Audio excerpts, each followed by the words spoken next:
Hey guys, what's up? It's Matt with 86, and today I'm looking at some Asiahorse fans. Now, there's a whole bunch of new Asiahorse fans out, and these are relatively new, maybe a month, 2 months old, something around there. Oh, got the sniffles. But I'm going to be taking a quick look at them. Now, this video is going to look long because at the end of most of these fan videos that I do, I post at the very end some demo modes so that you can see what they look like if you're going through using the manual remote and assigning or selecting your own colors. But anyways, let's talk about these fans and see if there might be something you're interested in. Now, Asiahorse does have cheaper options. These kind of fall in that $50 to $55 price range, which works out pretty good considering what you get. These are probably the most complicated third-party fan packs that I've seen out there. If you're not looking at something like Corsair, you're not looking at Thermal Take, or you're not looking at Cooler Master, and you're looking for something that's just a third-party case fan alternative, this is one of those companies that I kind of feel like I trust a lot more than some of the other ones. That being said, there were some minor things about this that I definitely want to mention in case there's something you're deciding on. Now, the fans can be completely and independently controlled by the remote. You can have full control over the fan speeds from 4 different settings at a low RPM to a low medium RPM to a high medium RPM and to a high RPM. I'll pause here so that you can hear the difference in how much sound they make at each RPM.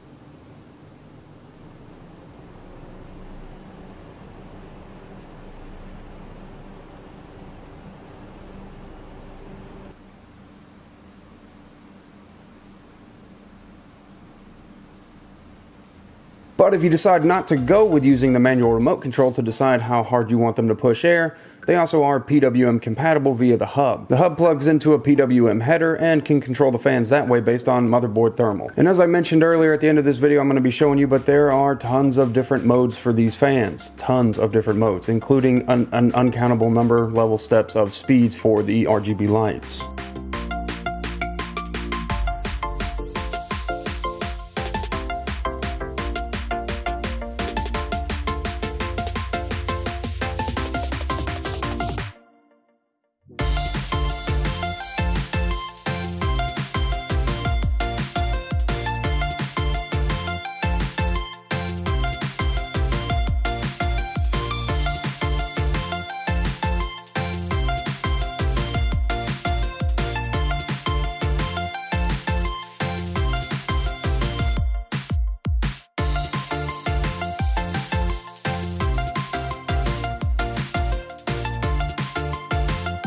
These fans are beautiful. You got RGB on the actual casing of the fan itself, as well as the blades being well illuminated and the rings on both sides, making it wherever you put it pretty easy to show off how pretty they are. I really do kind of like that accent ring. I think that it makes it a nice touch. I don't know, maybe a little spaceship feely to me, but I like it. Now, while going through some of these modes, we had a couple...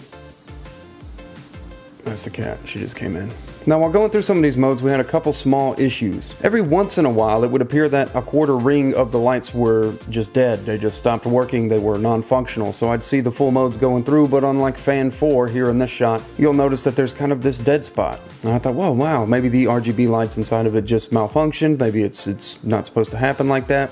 But when I change to other modes, they come back. And then even when I go back to that previous mode, they appear again. So I don't really know what's causing that. I don't know if it's a defect from quality control out of the box that maybe they should have caught that. I don't know if it's some sort of firmware problem. I don't know if it's because these are too complicated for what even Asiahorse expected. But for the most part, it's just a matter of changing the mode, changing it back, or finding something different. I really don't have a good explanation as to why that happens. But if you know something more about these than I do, then post down below and explain that to me. Now, they are standard sized fans, which is great. Standard size case fans will fit pretty much every standard enclosure or every standard case. Now, only you know your computer best, but if the question about should I put these on a radiator, could I put these on a radiator, in my opinion, yes. They offer enough to be put on a radiator, especially being PWM fans. But only you know your system best, and there may be some better fans out there that you would rather put on there than these. Just really depends on what you're doing. If you're going super hardcore K-series processor, overclocked, then you might want to go with something a little more tried and true, some Noctua fans, something that's really nice.